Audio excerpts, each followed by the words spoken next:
Minta meriahnya Pinrang mana dong menyambut tahun baru dari tahun 2022 sampai tahun 2023.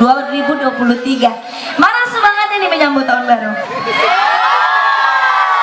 Cuman segitu? Hah? Cuman segitu apa udah terlalu malam nunggunya? Tidak? Sekali lagi ya. Mana semangatnya Kota Pinrang? Gitu dong. Sebelah sini juga. Mana semangatnya Kota Pinrang? Nah gitu dong. Jadi biar acaranya tuh sukses malam hari ini, rame dan meriah. Tentunya di sini Selfie bisa hadir. Sangat-sangat mengucapkan terima kasih untuk keluarga besar Bapak Haji Rusdi dan istri tercinta yang udah ada di sana. Untuk resolusi tahun 2023, mudah-mudahan kita semua selalu diberikan kesehatan, diberikan kemudahan, amin dong.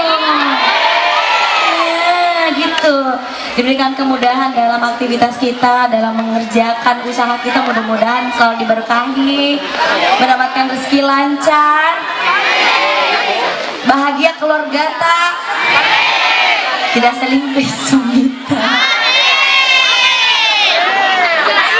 Tidak ada yang selingkuh, nah? Amin. Kan itu ada doa-doa baik ya. Kita nggak minta-minta, mudah-mudahan dijauhkan dari hal-hal yang buruk. Oke, masih lanjut? Masih dong. Sebagai lagu berikutnya kenapa Ibu? Lagu Ogi. Melok ke lagu apa? Tanda Tribolo. Tanya laguku ya roh. Hah? Apa ada mengejar badai? Ada gimana kalau kita kasih lagu slow ya? Oke? Setuju? Lagu slow ya? Karena tadi udah joget-joget.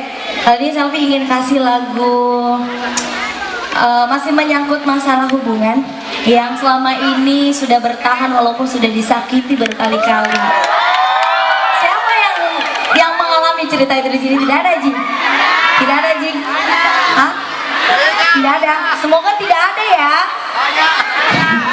Satu lagu dari karya Selfie sendiri yang mana merupakan lagu yang membawa Selfie mendapatkan penghargaan kemarin di Indonesian Dangdut Award. Terima kasih untuk Selvita yang sudah support dan tentunya terima kasih untuk masyarakat Pinrang, salah satunya orang Bugis yang pernah dukung Selfie di Liga Dangdut Indonesia 2018. Terutama keluarga besar Bapak Haji. Bapak Haji ini tuh sebelum Selfie ikut Lida, beliau pernah bikin acara festival lagu Bugis. Alhamdulillah di situ mulai Selfie mendapatkan juara pada saat bukan kompetisi ya, lomba gitu. Jadi mungkin bisa dibilang pembuka rezeki kali pada saat itu ya. Oke, langsung aja